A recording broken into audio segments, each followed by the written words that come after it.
இலங்கை போர்க்குற்ற விசாரணை கோகுல்ராஜ் விஷ்ணுபிரியா விவகாரங்கள் குறித்து அவையில் பேச அனுமதி மறுத்ததை கண்டித்து புதிய தமிழகம் கட்சித் தலைவர் டாக்டர் கிருஷ்ணசாமி வெளிநடப்பு செய்தார். இது தொடர்பாக செய்தியாளர்களிடம் பேசிய அவர், கோகுல்ராஜ் கொலையில் தொடர்புடைய யுவராஜை இதுவரை போலீசார் கைது செய்யாமல் இருப்பதில் பெரிய சதி இருப்பதாக குற்றம் சாட்டினார். கோகுல்ராஜை கொலை செஞ்சுட்டு கடந்த 3 மாதமாக தப்பி ஓடுகிறார்.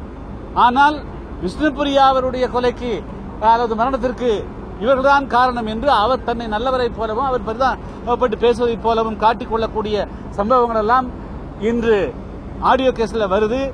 இன்னைக்கு வரையிலும் இந்த நிமிஷம் வரையிலும் அவரை கண்டுபிடிப்பதற்கோ அது எந்த இடத்திலிருந்து வந்து சேர்கிறது என்பதை கண்டுபிடிப்பதற்கோ தமிழ்நாடு காவல்துறை நடவடிக்கை எடுக்கவில்லை என்று சொன்னாலே இதில் ஒரு மிகப்பெரிய சதி இருக்கிறது.